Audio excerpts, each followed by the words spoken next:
मुझे सबसे पहले खुशी की बात यह है कि लोगों के अंदर आज जागरूकता है और इस चीज़ से पता चलता है कि लोग खाली ग्रेजुएट ही नहीं किए हुए, अपने उन लोगों ने वोट बनवाने का काम भी किया है। दोनों जो दो बूथ हैं यहाँ पर, दोनों पे लंबी भीड़ भी लगी हुई है, पुरुष की भी और महिलाओं की भी, और अपने वोट का इस्तेमाल कर रहे हैं। आज मैं भी अपना वोट माननीय सांसद दादा मोहतरम बख्श साहब के साथ आया हूँ।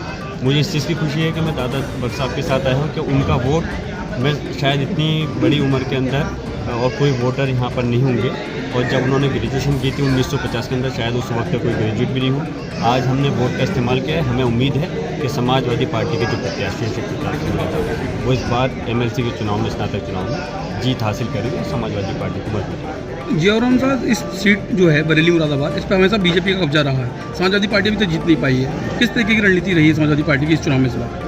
देखिए, रणनीति ऐसा है कि ये बात सही है कि बीजेपी अपना जीतती रही चली आई है, लेकिन इस बार माननीय अखिलेश यादव जी ने थोड़ा सा टिकट को पहले देने का काम करा था, लेकिन परेशानी का थोड़ा सबब भी रहा कि इस दौरान माननीय मुलायम सिंह यादव जी का निधन हो गया, फिर उपचुनाव भी आ गए। लेकिन फिर भी जो मेहनत कर सकते थे, जो यहाँ के प्रत्याशी थे, उन्होंने पूरी कोशिश की। पार्टी के लोगों ने मिलकर के सारे लोगों ने पूरे दोनों मंडल की मेहनत करी है। हम उम्मीद यही करते हैं कि इस बार सीट जो भारतीय जनता पार्टी के खाते में रहती थी, इस बार वो समाजवादी पार्टी की प्रत्याशी इस बार इस सीट को जीती। जी भाई, इस मुरादाबाद में सपा और भाजपा के कार्यकर्ताओं में झड़प देखने को मिली है चुनाव के दौरान। ये भारतीय जनता पार्टी का तो ये तो सब जगह चेहरा है। बिल्कुल अपनी सरकार का पूरा तरह से दुरुपयोग करते हैं। साम दाम दंड भेद की जो कही जाती है उसको अपना करके लोगों का वोट, उन्होंने इस काम वोटों के टाइम पे भी किया है कि अपने जहां वोट बढ़वाए हैं वो सबका अधिकार है, बढ़वाने चाहिए, लेकिन उन्होंने जो विपक्ष के हमारे वोट थे उनको गढ़वाने का काम किया है। आज ऐसी लंबे लोगों की सूची है जिन्होंने वोट के लिए आवेदन किया था, अपने फॉर्म वगैरह भरे थे, लेकिन उन लोगों के वोट नहीं बन पाए। ये दुख की बात है, ये संविधान के खिलाफ है कि जिस तरह से लोगों का वोट अगर बन ही नहीं पाएगा तो वो अपने वोट का इस्तेमाल कैसे कर पाएंगे।